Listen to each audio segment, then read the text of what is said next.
બાબુ. બાબુભાઈ શું કામ? રેડીમેડ. હા, ગાત બટન. હવે આ ચૂંટણી આવી છે તો નેતાઓ દર વખતે આવે છે, વચનો આપે છે કે અમે આમ કરી દઈશું, પેલું કરીશું. કામ આમ થાય છે કે નહીં? એવું કશું નહીં થતું ભાઈ. કઈ કામ નહીં. મોંઘવારી જ કેટલી વધી ગઈ તમે જુઓ જ છો ને.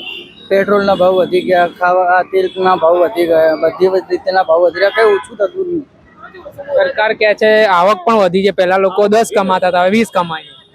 કોને મળ્યા? અમને નહીં મળ્યા. કાકા તમને મળ્યા? અત્યારે અમારી હડતાલ જ ચાલી રહી ભાવ વધારવાની. એક ખાલી 20 પૈસા માટે અમે હડતાલ ઉતારેલી છે, એ બી નહીં વધી. 20 પૈસા? હા, અમારે શર્ટના હે ને 80 પૈસા મળે છે. ઓહો. એક શર્ટના. તો અત્યારે રૂપિયો કરવા માટે અમે હડતાલ ઉતારી હતી ને, એ હવે સાંભળવામાં આવ્યું છે કે ચાલુ માલના 4 રૂપિયા છે અને જે ભારે માલ હોય એના 5 રૂપિયા વધ્યા. તો હજુ શેઠિયાઓ કહે છે કે ભાઈ અમને આગળ હજુ વાત મળી નથી.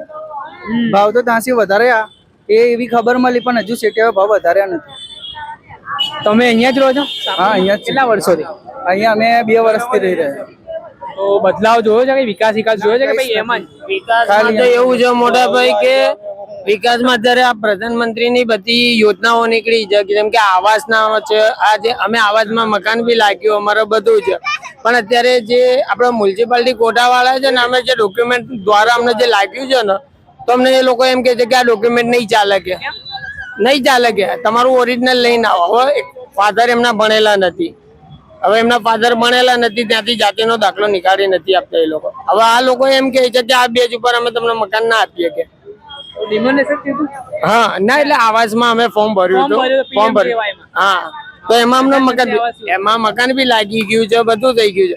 અત્યારે આ લોકો એમ કે છે કે અમે તમને ના આપી શકીએ, કે તમે ખોટી કાસ્ટ લખાઈ. કેટલા વર્ષથી આવી સમસ્યા? કેટલા બધા હમણાંથી જ હમણાં મકાન લાગ્યું છે કે 5-6 મહિના. કોર્પોરેટર તમારા અમે બધા જઈને આયા, પણ કોઈ મદદ નથી કરતું. કોઈ બરાબર હવે આવશે, મત લેવા આવશે.